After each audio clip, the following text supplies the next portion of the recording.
बहुत छोटी है भाई, बहुत छोटी है।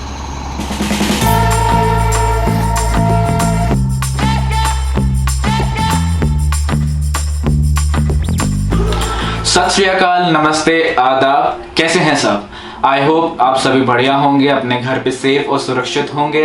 इस ट्रिप की ये स्टोरी टेलिंग ब्लॉग में आपको गैंगटॉक, दार्जिलिंग यानी कि सिक्किम और दार्जिलिंग जो मैंने कवर किया था 3-4 दिन में, उसके एक्सपेंसेस, प्लेसेस जहां जहां मैंने विजिट किए थे भी आपको बताऊंगा। तो एंड तक जरूर देखिएगा इस ब्लॉग को, क्योंकि ये बहुत ही फन और एडवेंचर और इंफॉर्मेटिव व्लॉग होने वाला है। हमने ये ट्रिप स्टार्ट करी थी दिल्ली से, तो ये जो भी प्लान और आइटनरी होगी गैंगटॉक सिक्किम की, मैं आपको दिल्ली के रिस्पेक्ट में बताऊंगा। अगर आप दिल्ली के बाहर कहीं और से हो तो भी आप आ सकते हो। एक हब है बागडोगरा करके, आप उसको सिलीगुड़ी से भी जानते होंगे। तो आप सीधे सीधे, अगर आप दिल्ली से नहीं हो, पुणे से हो, बैंगलोर से हो, तो आप वहां पे भी पहुंच सकते हो। तो दिल्ली से बागडोगरा तक की फ्लाइट की टिकट्स जो हमें पड़ी थी वो अराउंड 8,000 पड़ी थी, रिटर्निंग इंक्लूडेड।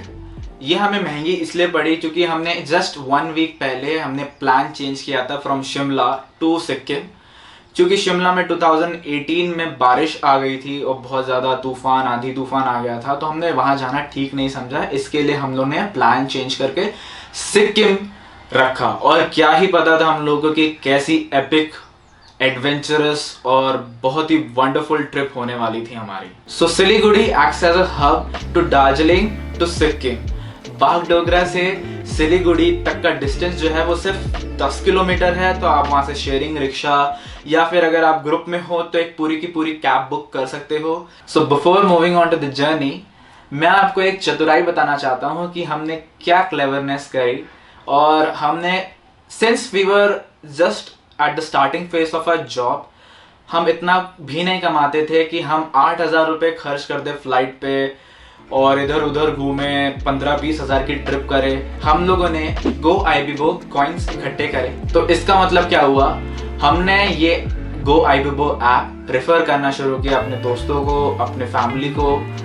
हमने उन रेफर लिंक से ऐप डाउनलोड किया उनके मोबाइल में, जिनसे हमें कुछ कॉइन्स मिले। So each one of us collected 450 coins.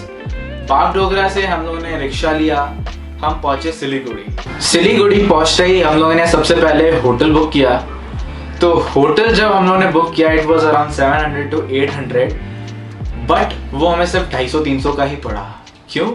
All thanks to Goibibo coins, जो कि वहां पे यूज हो गए। Now that we were done with our hotel booking, अब हमें जाना था बाइक रेंटल कंपनी, जहाँ पे हमने पहले से बात कर रखी थी कि हमें ऐसे ऐसे 3 दिन के लिए बाइक चाहिए, रॉयल एनफील्ड क्लासिक 350। इसका क्या रेंट होगा, क्या सिक्योरिटी डिपॉजिट होगा, ये सब बातचीत हम लोगों ने करके रखी थी। तो हम जैसे ही वहाँ पे पहुँचे, हमने उनको अपनी आइटनरी बताई कि हम यहाँ यहाँ यहाँ यहाँ जाना चाहते हैं। तो उन्होंने सामने से बताया कि अगर आप Nathula pass, which is Indo China border, Zuluk which comes beyond Nathula pass, जाना चाहते हो तो आपको चाहिए परमिट। परमिट बनने के लिए आपको जाना पड़ेगा एसएचओ ऑफिस या फिर कोर्ट। वहाँ पे साइन चाहिए होंगे, वहाँ के परमिट के चार्जेस होंगे, वो एक दिन प्रायर आपको करना पड़ेगा, आपको एक दिन बढ़ाना पड़ेगा अपना आइटनरी में। इन जानकारियों को पा के हमने नथुला पास और जुल्लुक को अपनी आइटनरी से बिल्कुल हटा दिया था। फिर हम लोगों ने अपनी बाइक चेक करी, एक राउंड मार के आए। When everything was okay, we deposited 3,000 for 2 bikes, 6,000, that means 1,000 rupees per bike per day का रेंट था। तो एक बाइक का 3,000, 2 बाइक्स का 6,000 हमने जमा कर दिया था for these 3 days। That means 9,000 हमारा डिपॉजिटेड था उनके पास। यहाँ पे मेरे 2 साथी डरे हुए हैं, सहमे हुए हैं कि वो बाइक से जा पाएंगे कि नहीं। बारिश रुक गई है, हल्की फुल्की तो हो गई है। So the day has come, जब हमें निकलना था दार्जिलिंग के लिए, which was about 63 kilometres approximately, और 2.5 घंटे का रास्ता था। It was cloudy that day, it was raining that day, और जो आसपास के नज़ारे थे मैं उनको देख देख के जा रहा था। और वो कहते हैं ना, नज़र हटी दुर्घटना घटी, तो ध्यान हमारा कहीं और था। गाड़ी चली गई रोड के किनारे। जैसे रोड के किनारे गई और वो घास में गई और टायर हुआ स्लिप, हम गए गिरते ही ऊपर वाले की रहमत थी कि हमें कोई खरोच नहीं आई, बट गाड़ी का हेडलाइट टूट गया था। गाड़ी का जो फोर्क होता है आगे जो हैंडल की तरफ होता है वो आवाज़ कर रहा था और गाड़ी का हैंडल भी थोड़ा सा टेढ़ा हो गया था, जिसकी वजह से अब हमें पता लग गया था कि आगे दिक्कत तो होगी। एक बात हमने गार्ड बांध ली थी उसी वक्त कि हम रात को राइड नहीं कर सकते हैं और इस चीज़ का रिस्क नहीं उठा सकते हैं। खैर ये सारे हादसे तो होते रहते हैं, बट जिंदगी का नाम ही है आगे बढ़ना, आगे चलना। दार्जिलिंग की चढ़ाई शुरू हुई और इन चढ़ाइयों पे बहुत से ऐसे जगह थे जहाँ पे आपको वाटरफॉल्स देखने को मिलेंगे और जहाँ पे नहीं भी होंगे तो रेनी सीजन की वजह से वो वाटरफॉल्स या फिर एक पानी बहता हुआ नज़ारा बन गया था। एक नज़ारा उनमें से बहुत ही स्पेशल था हमारे लिए, क्योंकि एक पॉइंट पे जहाँ पे हम रुके थे वहाँ पे हम इतनी हाइट पे पहुँच चुके थे कि सारे नीचे क्लाउड बेड्स दिख रहे थे हमें, पूरे घने बादल, नीचे का कुछ नहीं दिख रहा था। हमने वहाँ पे फोटो खिंचाई और जस्ट 2 मिनट बाद जब वो बादल हटे तो हमें पता चला हम कितना ऊपर आ गए थे, हमें गहराई का अंदाजा हुआ।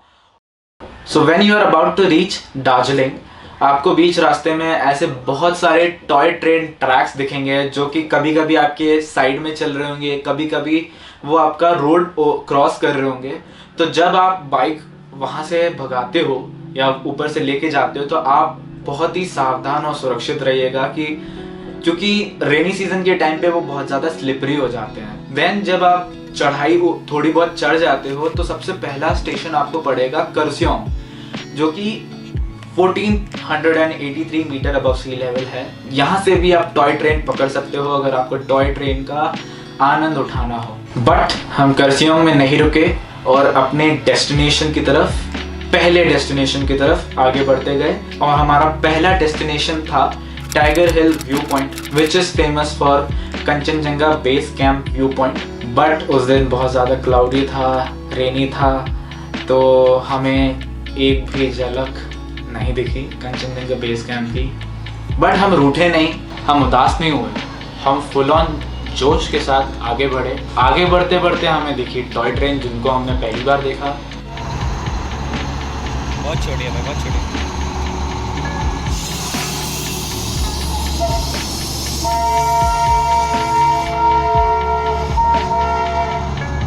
फिर हमने थोड़ा सर्च किया कि कहाँ घूम सकते हैं, क्या कर सकते हैं। हमें पता चला कि Darjeeling is also famous for tea plantation. तो आइए आपको घुमाते हैं टी गार्डन। थोड़ा सा 1-2 किलोमीटर का ट्रैक था डाउनवर्ड्स। वहाँ पे जाके हमने अपने फैमिली के लिए कुछ टी पैकेट्स खरीदे।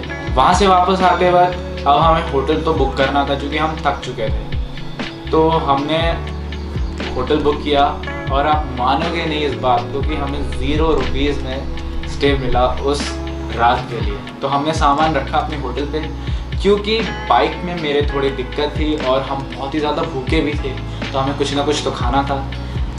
तो हम वहाँ के लोकलाइट से पूछते रहे कि यहाँ पे कहीं आसपास कुछ बाइक रिपेयरिंग सेंटर होगा। तो उन्होंने हमें थोड़ा थोड़ा आगे बताया कि है आगे। जब हम आगे गए हमें क्या दिखा, हमें यारियाँ का स्कूल दिखा। I think that's Saint Mary's school, I am not sure, I put that somewhere around here. Bike में हेडलाइट का इशू तो सॉल्व नहीं हुआ, बट हमारा फोक इशू और जो हैंडल का थोड़ा टेढ़ा था, जो आवाज़ कर रहा था, उसका इशू सॉल्व हो गया था। Now we just wanted to have something and we looked for a restaurant, I don't remember the name now. और क्या मोमोज या मोमो खाया हमने, लाइफ का बेस्ट मोमो खाया होगा मैंने, सीरियसली लाइफ का बेस्ट मोमो। और ये बात हमें पता नहीं थी कि हिल स्टेशन में 7 या 8 बजे सब कुछ क्लोज हो जाता है। तो we were the last customer in that restaurant. हम जैसे तैसे खा के निकले और वापस जाते वक्त अंकुर आगे चला रहा था, मैं पीछे चला रहा था। जैसे तैसे रात को हम होटल पहुँचे, ताश के पत्ते 3, 2, 5 खेले और रात को घोड़े बेच के सो गए।